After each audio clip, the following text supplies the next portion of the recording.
Bonjour, je suis Isoline Père, je suis enseignante-chercheuse à la faculté de santé de Sorbonne Université, rattachée à l'Institut de formation en psychomotricité et au laboratoire d'imagerie biomédicale au sein de l'équipe connectivité neurale et plasticité. Je suis donc en parallèle co-responsable de l'axe musique et santé au Collegium Musicé.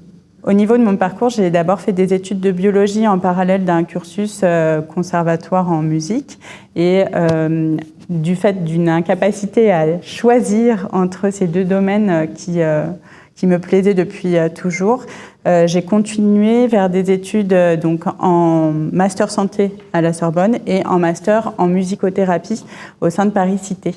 Et à la suite de ça, j'ai pu enfin réunir ces deux champs à travers un doctorat qui a été fait au sein du laboratoire de l'IRCAM et donc dans le service de rééducation de la Pitié-Salpêtrière. Et ça m'a vraiment amené à pouvoir ensuite m'investir pleinement dans des projets de recherche musique et santé. Et ça a donné lieu ensuite à un investissement au Collegium Musicé pour ce projet de création d'une formation en musique et thérapie. L'IRCAM et le Collegium m'ont en tout premier lieu permis des rencontres. Et ces rencontres m'ont amené à découvrir des champs que je ne connaissais pas de prime abord, ce qui a nourri ma réflexion.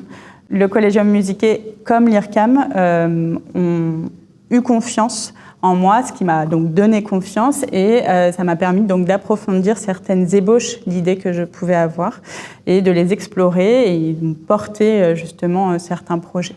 Au sein de l'IRCAM, il y a une grande diversité de profils de professionnels avec des compétences très diversifiées et donc en fait ça donne un accès vraiment à une richesse de possibilités assez infinie.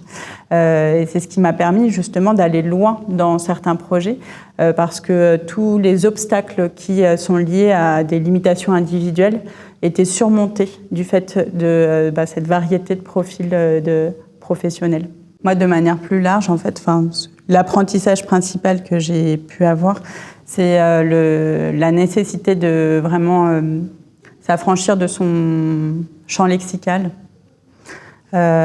pour pouvoir tout simplement communiquer, en fait, parce que en fait, chaque domaine disciplinaire a son propre langage et ce qui est assez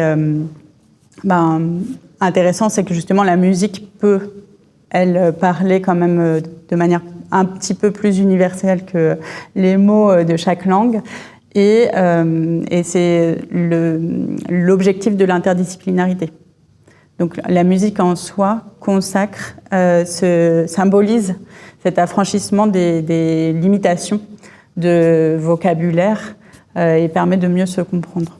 Le master musique et thérapie, je l'imagine vraiment comme un symbole qui va unir l'UFR de musicologie et la faculté de santé autour d'un projet commun et permettre de décloisonner un peu plus chaque champ disciplinaire pour répondre à des besoins essentiels, des besoins sociétaux essentiels et de contribuer à humaniser les soins. Mon vœu pour 2026 est notamment que le master musique et thérapie puisse naître et puisse donc permettre à des étudiants de mener à bien des projets sur ces questions de musique et de soins et surtout être alignés avec des besoins institutionnels de soins.